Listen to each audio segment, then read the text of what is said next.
For today, please don't forget to get onto your Padlet warm-up ticket right away. Complete that before you move on any further.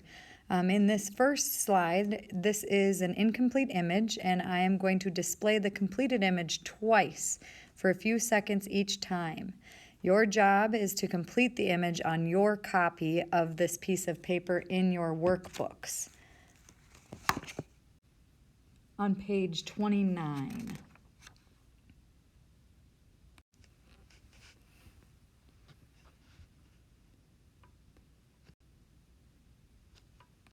Okay, hopefully you were able to get a good idea. Now make sure that you are getting a good strategy to complete that drawing again.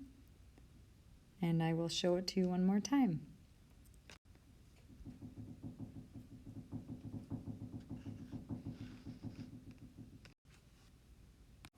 This image was a reflection, and hopefully you saw and were able to gather that there was a line of reflection that went right through this image. And if there is a line of reflection, remember that you need to allow the equal distance from the side. So point B to get to your B prime would have been the best option and the best strategy to use. Next, if you notice that B to A is a straight distance, you can see that this is 1, 2, 3, 4, 1, 2, 3, 4. Made it there, and that would be your A prime. And D is pretty self-explanatory with it being 1, 2, almost a little over 3 units to D prime. And now you have your new triangle, your image.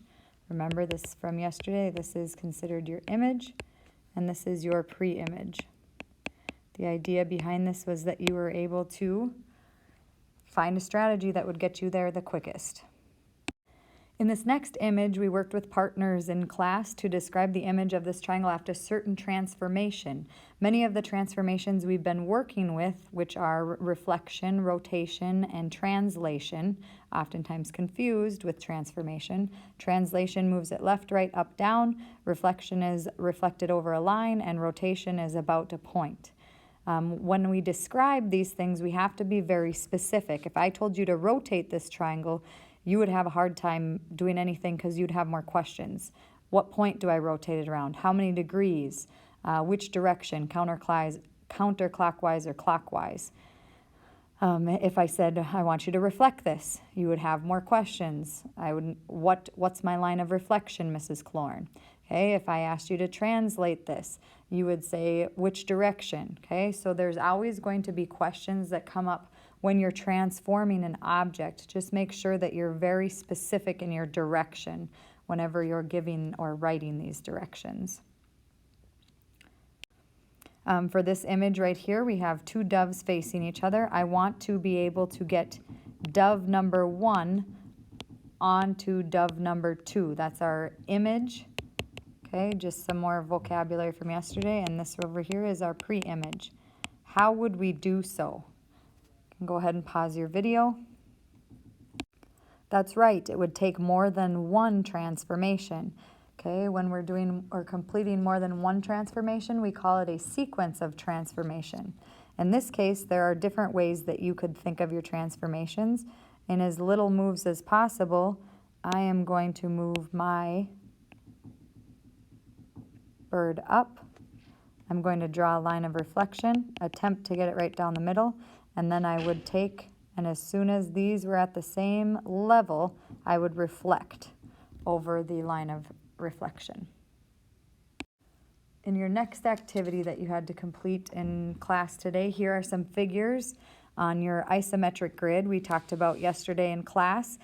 Each of these triangles is equiangular, which means that the angles in the triangles right here, and right here are 60 degrees. So if those are 60 degrees there, we're going to have to really describe and be able to use those triangles to move. One part we need to be very careful with. So our first step in this problem are to move figure A onto figure B. In order to do so, we need a vector that helps us get there. So we're going to draw our vector, and it is going to look something like taking a point, which we're going to label P, and moving it onto Q. Okay, you could have done the same thing for either of these points. Another way would be to move directly on the lines this direction. So a lot of people like to take this shortcut. That makes it easier and to the point. I like to move onto my lines directly, but those are the few steps you could take to get A onto B. And the next step, we're supposed to get our figure B onto figure C. When we're moving figure B onto figure C, we have to think about the points we're looking at. If we were looking at this point here and this point here, how are they related? Well, it looks like they have a good distance away from this line that I'm drawing down the middle. Okay, we could consider this a line of reflection.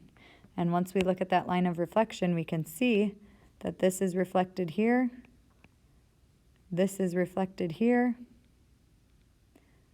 this is reflected here. Each of these segments is the same distance, meaning reflection. That's not the only way to get the object over there. There is also the way of finding a rotation somewhere. So the rotation, we would have to think about finding a point of rotation.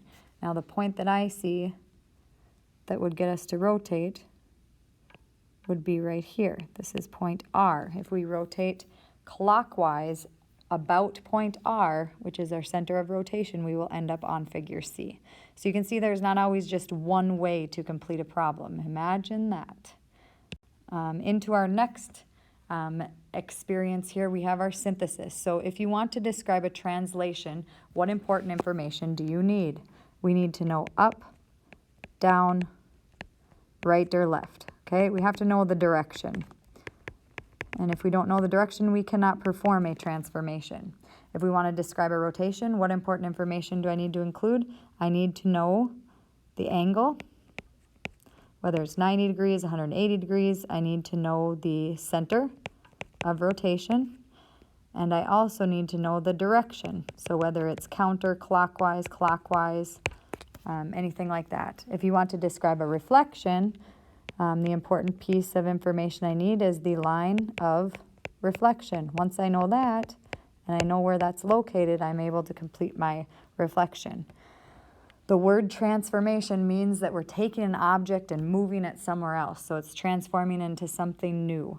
When we have a sequence of transformations, that just means that there's more than one transformation happening. If you go on to your Padlet exit ticket now, this slide will actually help you answer your questions for that exit ticket today. We talked, and these are, I'm just going to show you some definitions. A transformation is a translation, rotation, reflection, or dilation, or combination of these.